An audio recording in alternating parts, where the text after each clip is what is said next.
been diagnosed with Asperger's syndrome, which is on the autism spectrum, and I'm involved with the neurodiversity disabilities rights movement because I believe that people should worry about how a person should function in society rather than causes and cures. Right. And I was involved in a PBS special, This Emotional Life, where they featured me. I'm going to show you the special. We always see the small details, not the whole picture. Like you saw, there's the visual thinkers, the verbal thinkers, and the math thinkers. Visual thinkers are the people that think of pictures like me. We can see things in our mind visually versus what everyone else does is non-verbal. Communication difficulties, language problems, sensory integration, like I'll go into that a little bit later, cognitive abilities, Autism Advocacy Network, which helps people with Asperger's communicate effectively and basically be self-advocates, speaking for themselves. Sometimes some people call themselves autistic because they want to signify that the autism community is one community rather than saying they have Asperger's and separating everything out. So that's why you'll hear some people on the internet or on TV say they're autistic, but even though they're Asperger's, it's just to signify that they are. It's kind of a political thing. It's a political thing, yeah. And also the fact that the DSM-5 is going to be taking out Asperger's and making one big autism spectrum disorder, so there's a lot of confliction between people who think Asperger's should be taken away or people think Asperger's should be staying. There's a lot of controversy over that too. One spectrum, but should we separate it out or should we just make it one thing? Take away research away from Asperger's and other stuff against Asperger's too, like supports and stuff. It takes also a long time to learn how to interpret what other people say, social skills, and expressing what words to communicate our voice at the level that everyone else is talking at. Is it like, you know, are there certain kinds of things like people telling jokes or sense of humor or that become complicated for you? I mean, do you see things sort of more literally, or like what is it with the language that is a challenge? Oh, we see things more literal. We actually take whatever the person's saying for word rather than what's in their expression. So if someone's saying, I don't know an example, but someone says, I'm laughing, but they're really crying. Or somebody says like, get out of here, and it's like a joke. I mean, yeah. would you hear it like it's get out of here? Yes. Yes. Or like someone says, get a life. We'll actually say, oh my God, we have to get a life. The reason it's hard to interpret the nuances is because of the voice, all the things that let somebody who doesn't have that body language, somebody who doesn't have Asperger's know the difference if you go, get out of here, or, oh, get out of here. Speak very well, sounds the same. or learn how to speak very well like I am right now. Some people speak better writing, some people do express themselves better with art, and some people do that express themselves better with music. Like, there's really good, like, some people say Mozart possibly had Asperger's too, possibly, because he was very in tune with his interest of symphony music, and he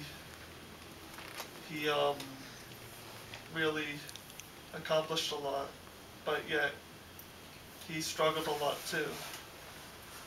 Jason, in therapy, like, how do they help you, and what kinds of things do they offer you that helps you interpret language communication better? I go social skills every 2 weeks at the JCC Manhattan at the patients program, or at least whenever I get a chance to, because when I was working I couldn't go as much. But they teach us social skills, and by giving us assignments at like cognitive behavioral therapy, giving us assignments and helping us learn how to invite people, how to say no to someone, how to say yes to someone that you want to invite or you don't want to invite, and basically how to be a person, because that's what's difficult for a lot of us, is to effectively be a person. Jason, do they teach you to read the nonverbals, like when people look this way or when they do this with their hands, or?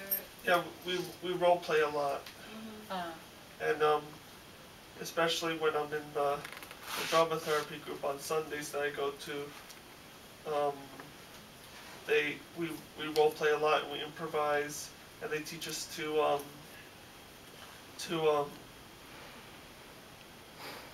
anticipate what we want to say next, and express ourselves in any way that we can, and we write poems as a group together that come out as we're saying things, and we made a play called To Be Seen. It's on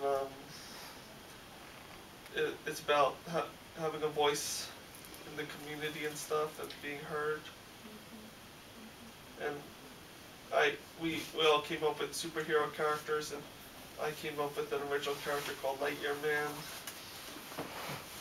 So I talk about that on my blog a lot, and it helps us really communicate better, part of society, not part of society, and not making us feel like we're isolated. Well, a lot we like to be alone sometimes because we like our alone time, but we have to learn that we also have to be with other people as well. Do you like alone time because it's so much work to be with other people? Yeah, basically. So I meditate a lot and everything, which is, it helps me relax and calms my sensory system.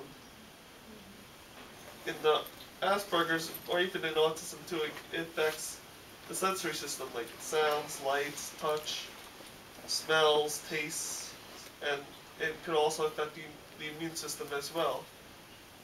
So it's immunological and sensory, and it can, by doing so, some people, problems with sounds, hearing sounds, touching, soft pressure instead of soft touch. We don't like abrupt loud sounds or certain type of smells or tasting things. Some people with Asperger's have trouble eating certain types of foods because it causes an allergic reaction, or sometimes we have, and our immune system's out of whack too. Sometimes, yeah. How so? In that a lot of people with Asperger's have problems like with their thyroid, or and have other issues with the immune system. So there's chemistry involved besides. See, another person with Asperger's, they could be completely different than me. One thing that I've been knowing about having Asperger's, and even I've seen a lot of people with high functioning autism, they use blogging, they blog and use Twitter a lot, and I find when they use Twitter and blogging, it's a way of them showing a positive attitude and connecting with neurotypicals a lot better because they express how they feel in the blog or in the tweet. That also helps us communicate effectively too.